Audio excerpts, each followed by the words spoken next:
Hello, and welcome to the Discriminating Gamer, the internet's only board game review show. One of these days, I swear it! Today, ladies and gentlemen, we're going to go ahead and take a look at Marvel Legendary Dimensions from Upper Deck.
Marvel Legendary Dimensions from Upper Deck is a new expansion to your Marvel Legendary system. Of course, you have some new heroes, some new henchmen, a new kooky mastermind, and some other fun and weird surprises.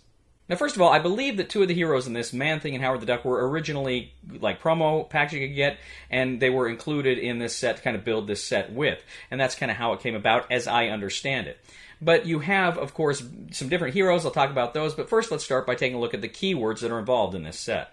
First of all, you have something new here called Switcheroo. Switcheroo essentially lets you switch cards from the Hero HQ into your own hand. So if you have a card that says Switcheroo 5, you place that card, instead of playing it, you place that card in your hand with a Switcheroo on it underneath at the bottom of the Hero deck. You get rid of it, but you can take a card for the same cost, or class, or what have you, from the Hero HQ and put that into your hand. So you can switch out those cards that way, which is a new and interesting and fun way of getting cards and kind of getting rid of some cards in your deck.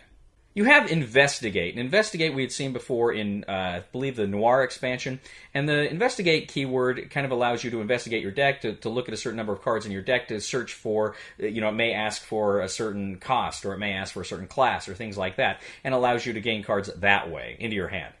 And then you have Teleport, and we've seen Teleport before in a few other expansions. Teleport essentially means you can, instead of playing a card that turn, you can set it aside, and then on your next hand, when you draw 6 cards, you can add that for a 7th extra card for your next turn. Now, the heroes in this deck include, as I say, Howard the Duck. Howard the Duck has some interesting cards. Howard's most powerful card is Interplanetary Visitor. It's a 4 attack, and it costs 7. It reads, reveal the top 3 cards of your deck, draw one of them, and discard one, and KO one. You also have Man-Thing, this kooky man-thing. Ugh. His most powerful card is Eternity of Solitude. It's a 5+ attack at the cost of 7, and it's got the strength class reward there. If you can go ahead and activate that, you get +1 attack for each empty city space. You've also got Miss America. Miss America's most powerful card is Hyper Cosmic Awareness. She's an Avenger, and it costs 7 with a variable attack power. You get +1 attack for each other card in your hand. Then there's that kooky Jessica Jones. We remember her TV show. Jessica Jones' most powerful card is Undercover Hidden Evil. She's a Marvel Knight, cost of 7 with an attack of 4. If you can trigger her special ability, which is Investigate, you investigate the villain deck for a villain. You can put that into your victory pile and do its fight effect. Otherwise, you put it back on top or the bottom of that deck.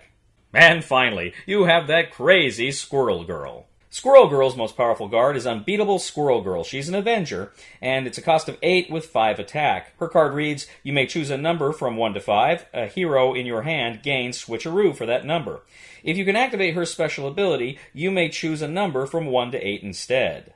The game also has 2 new Henchman Groups. The Henchman Groups that are included are the Circus of Crime, and then you also have the Spider Slayer. Now, the game comes with one mastermind, but oh, what a mastermind. This is, of course, J. Jonah Jameson, Spider-Man's boss. J. Jonah Jameson essentially creates an angry mob. You put 2 shield officers per player into a face-down angry mob stacked next to him. And then you can essentially spend 4 attack to reveal an angry mob and then put it into your player's discard pile. But you cannot fight J. Jonah Jameson while he's got angry mobs. And different things are going to come up throughout the game that are going to throw more of those angry mob cards at you. So he's constantly got this shield that you have to break through in order to get to him.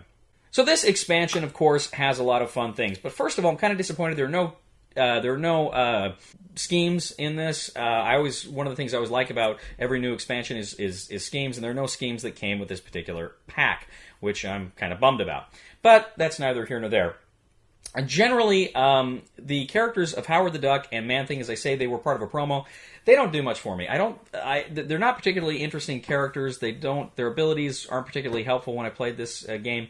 I don't dislike them, but they're not brilliant characters. However, I really like the other three heroes quite a bit. I really like Jessica Jones. I really liked Miss America, and I really like Squirrel Girl. I like Switcheroo. I think that's like I said, it's a fun way to get rid of some of those cards and to get new cards, without the typical recruitment costs. I really like that. Investigate's fun, and teleport's always I think they're fun keywords as well. I am really a fan of Jonah Jameson. He may be in my top 3 or 4 masterminds of all time. I really like his ability because he's just a guy, but he creates these stacks that just kind of keep coming at you, and you got to go through them. You got to go through that angry mob if you want to get to him. And it's one of those things where you're playing thinking, this will be a cakewalk, it'll be easy, but it's tough and it's fun, and I really like what he brings to the game.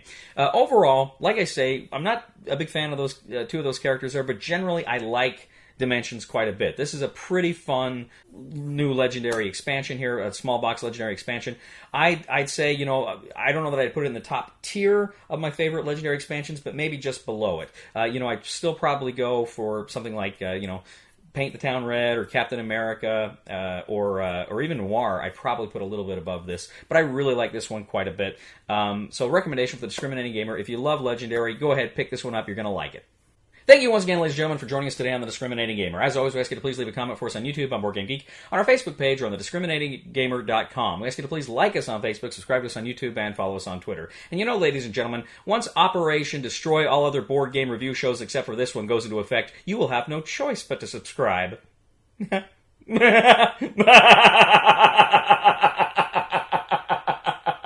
Begin.